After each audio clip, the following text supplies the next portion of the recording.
Hey guys, it's Steve with Montana MuSINGS Outdoors, and we're live again. Just so I picked the o'clock because which I usually do anyway, but I figured the football game would be over by then, and of course it's in overtime. Um, Looks like possibly the Rams might actually pull this one off.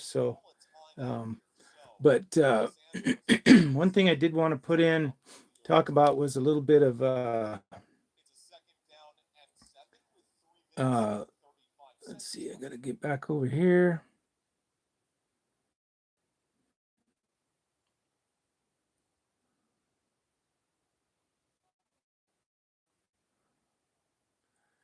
Let's see.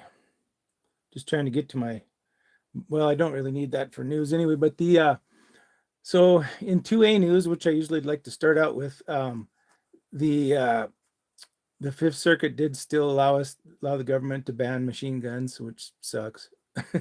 But the other thing is that the the DOJ came out and said that they declared not being able to mail pistols and things like that in the post through the postal service was unconstitutional.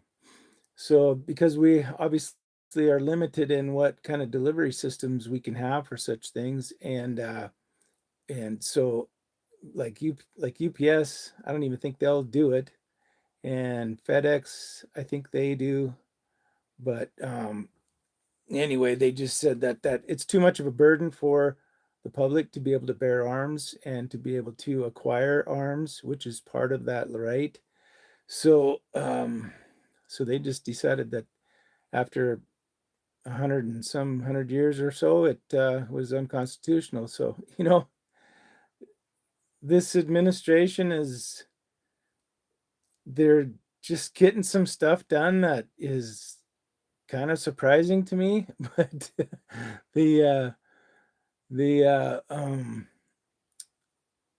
they just don't seem to do the things that I want them to do, but I guess it don't matter that much.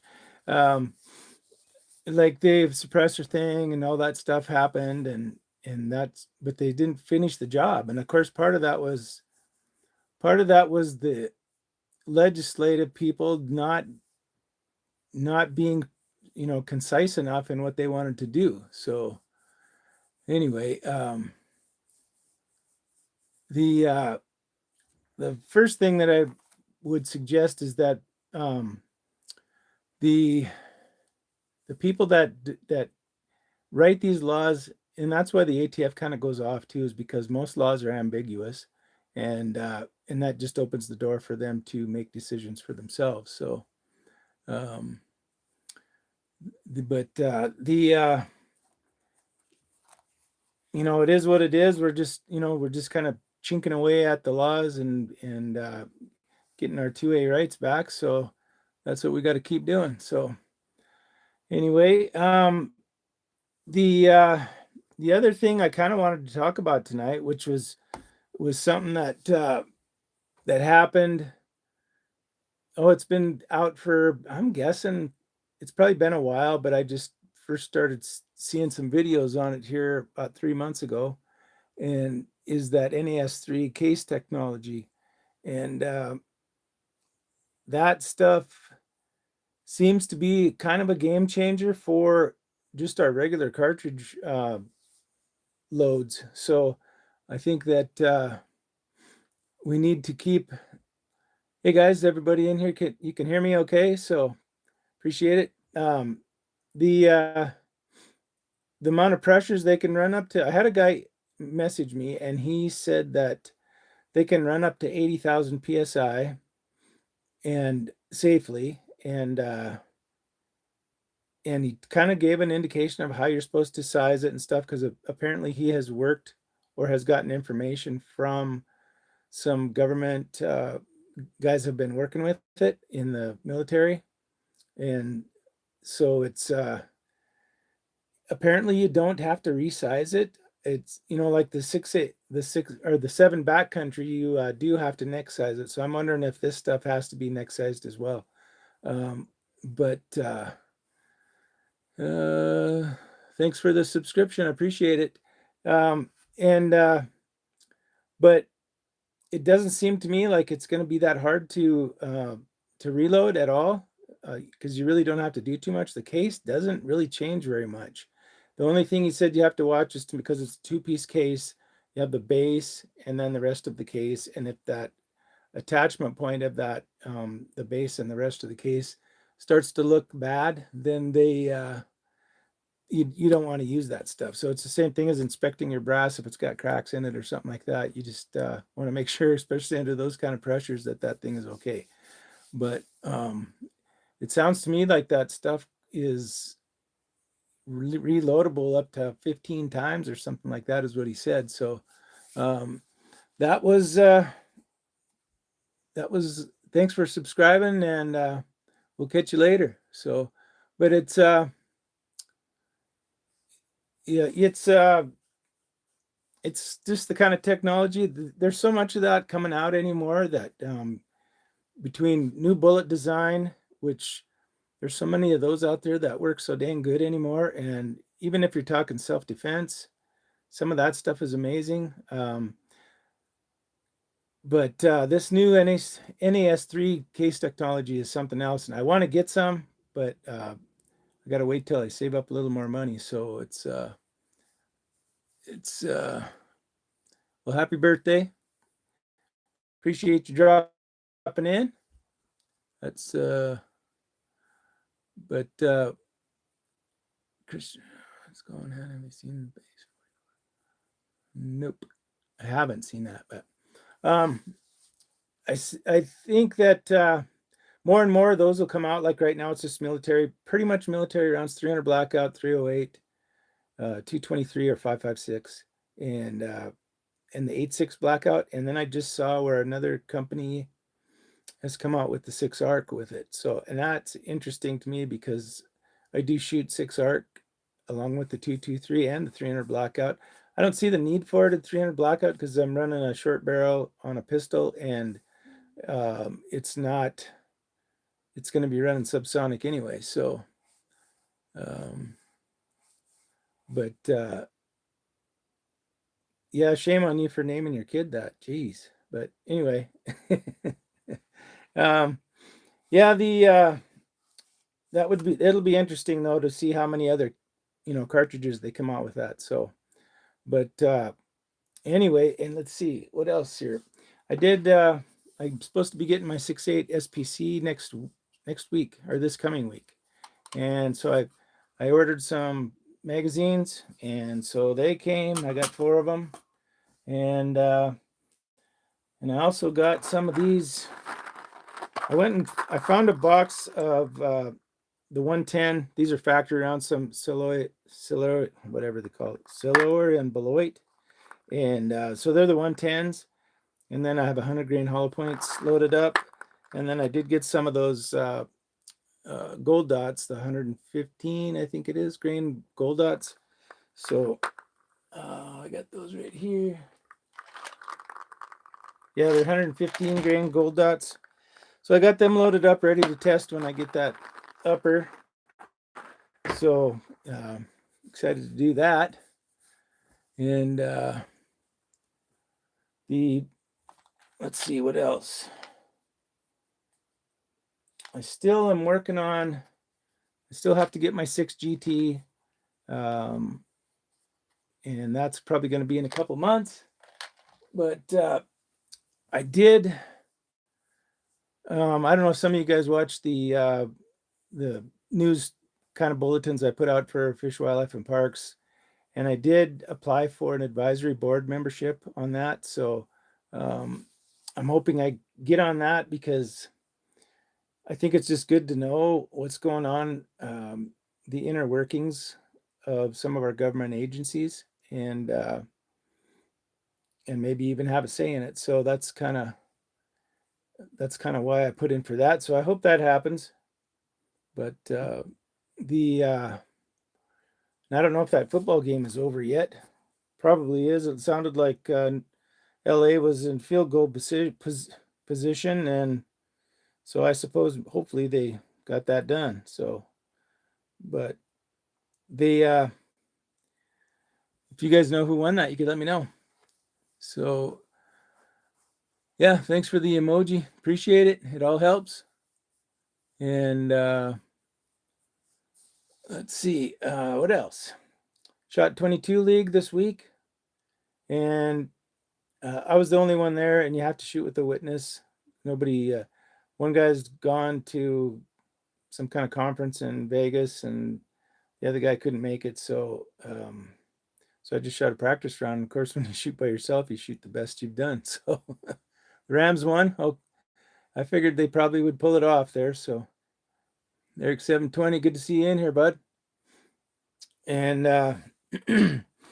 but yeah, so hopefully being on that board will give me some insight into how they think about managing numbers and what they're doing with CWD and those kind of things. So because here in Montana, and I know a few years ago in Wyoming, they had a really bad winter and it just devastated the deer population. And we had one here a few years ago, probably 20 years ago now, that the snow on the railroad tracks coming from the eastern part of the state was around 4 feet deep, and a bunch of antelope got on the tracks because they didn't have to go through the deep snow, and a train came through and just wiped out a bunch of them. And it was a tough winter. That was the first winter I've seen antelope gather up in groups of 400 or 500, just I guess just for protection and looking for food and whatever. But they were grouped up in large groups that year, and so I imagine that's what happened with that group on the track. So, but yeah, I mean there's always something, and I guess we're just trying to figure out what the best route to do is, and of course we're still trying to get the grizzly bear delisted, and hopefully that happens at some point. There's just too many of them for the amount of area that they have. There's so much competition between black bear and wolves and grizzlies. It's become a problem, and they're moving farther out onto the plains, and just getting in everybody's business, and they don't need to be. So um but yeah, it was it was it was a kind of a thing where because I've been on city council where I'm at for like 12 years, and I thought, do I want to do that kind of stuff some more? But when my term runs out, I'll be done with city council, and that's going to free me up for other things. So that's what I like to do. But yeah, getting back to the shooting stuff though, I can't wait to get that 6.8 SPC, and so that's coming this week. And then it's supposed to get cold, but maybe the wind won't blow, because like around here on the east slopes of the Rockies, we've had nothing but wind, and it's not light wind either. It's like 40, 50 miles an hour. So it's not good weather for shooting, that's for sure. But yeah, it's been one of them winters, but we're so dry. I mean, like when the wind blows constantly, it just dries everything out. There's been snow in the mountains, but it just doesn't make it out here because the wind just messes up the system. But yeah, we'll see what happens. So even if it's colder, but the wind's not blowing, I'm gonna go shoot. So, um, and I see. The other thing too was the good news about Savage starting to chamber a 6.8 Western in their 110 series. And like I said in my other video, I haven't checked to see what other areas they are chambering that in, but it's good to see it out there. And I talked to Tracy at Choice Ammunition, and they're excited because the more options there are for 6.8 Western, and those guys love 6.8 Western. It, the more chances that they have of selling that their top-notch ammo for it. So, and so people are talking about getting in line to buy that thing if they're available now, even, which looks like they are. Excuse me.